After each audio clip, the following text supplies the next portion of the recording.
Americans, do you want a new constitution or do you want to build on the current inefficient constitution? This is our two options in rebuilding our country. We cannot allow for Congress, who is the one who allowed for this to happen, to be the ones to channel this change. It has to be us. Why? Because Congress takes a long time. Just look at how long it has taken them to accept that the Equal Rights Amendment is actually a constitutional law. It has to be published by the archives or it's not real. When in fact, when prohibition was repealed, it only took 1 year. Why? Because that was done through an amendment through the delegates. Now you're gonna say, well, how do we get through Congress in order to invoke Article 5, right? And what we have to accept is that this constitutional crisis allows us for such a unique opportunity to position that we have zero trust in every single branch of the United States government. And we have evidence in which every single branch has failed and actually enabled for this to occur, which means that they did not defend their oath to the United States Constitution. So we must fix it. Now, the how is something that we're still navigating through, right? However, what we know is that the guarantee clause prohibits from us having a monarchy, having any fascist dictatorship, any permanent military control, because we should be having the Republican form of government that the Constitution promised. However, that's not what we're having, is it? It leads to a constitutional crisis because no branch is capable of actually satisfying and restoring the constitutional legitimacy as they should be. Why? Because there is so much ambiguity. It is a constitutional coup, whereas where the shortcomings and gaps of the Constitution are leveraged in order to produce a reshaping of the Constitution and of law so that it can enable them to take control in a way that is contrary to that of the original Constitution. And this is all done because Democrats have been scared to fucking change the Constitution and add on to the Constitution for good reason, because Republicans obviously have been wanting to end it. However, they did it without invoking Article 5, so here we go. But instead of focusing on that, we want to focus on why we should be thinking of either changing our Constitution, replacing it, or thinking about either building up on the Constitution, which is where I'm coming from, or replacing it if that's the vibes that people feel should be the way forward. Think about it. France has had 14 constitutions. The United States has had 2. We changed from the Articles of Confederation, which was 1777. What was that trigger?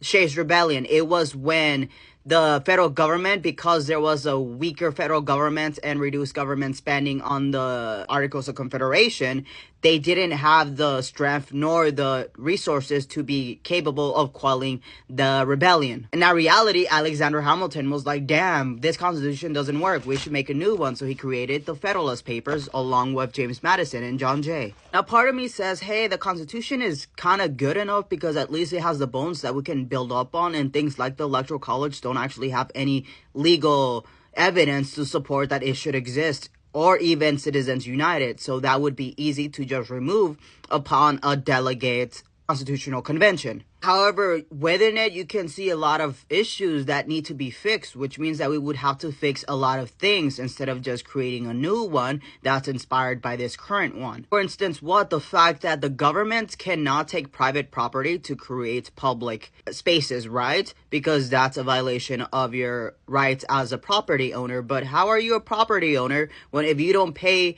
your property taxes, your house can be taken away?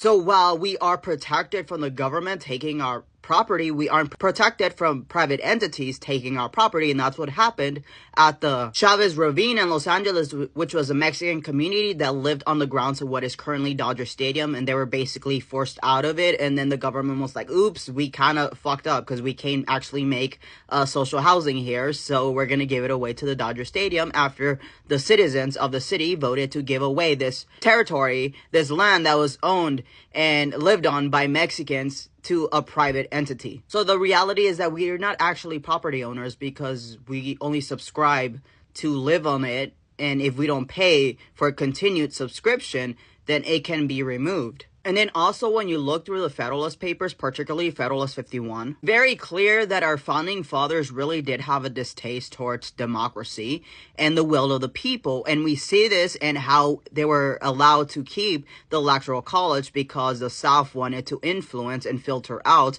the decisions of their residents. Why? Because they did not think that their residents were smart enough to have an actual intellectual decision for the presidency. This was looking at the people as basically really dumb children who don't know better, so require a rich white overseer to make the decisions for them. Kind of like a conservatorship.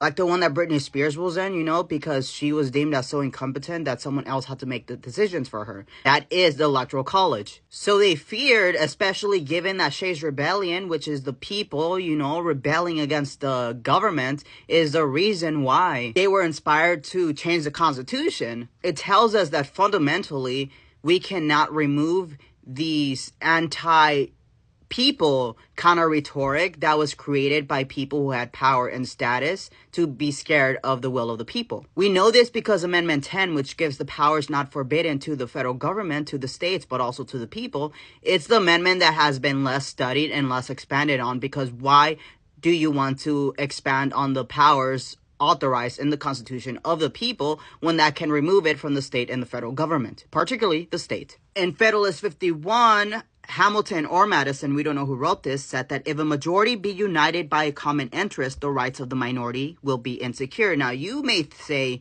oh, this is great, right? They position there are but two methods of providing against this evil. The first, by creating a will in the community independent of the majority, that is, of the society itself. Now, this was written in 1787 and the Constitution was ratified in 1789. So he didn't know, whoever wrote this, but we today know that this is Article 6 Supremacy Clause. It's why I position that as our common ground, because if we know that, it doesn't matter what our political ideology is, towards the right, towards the left, or in the middle, we know what's our common ground. We know what's our North Star of guiding principles, values, and structures. However, he didn't choose this, and our politicians since then have refused to choose this, but instead went to the second one. The second one is why TikTok was banned, because the threat wasn't China. The threat is MAGA being incapable of actually deciphering between truth and fact. So it's by comprehending in the society so many separate descriptions of citizens as will render an unjust combination of a majority of the whole very improbable, if not impracticable. What does that mean? It means that you separate everyone into different categories. We don't really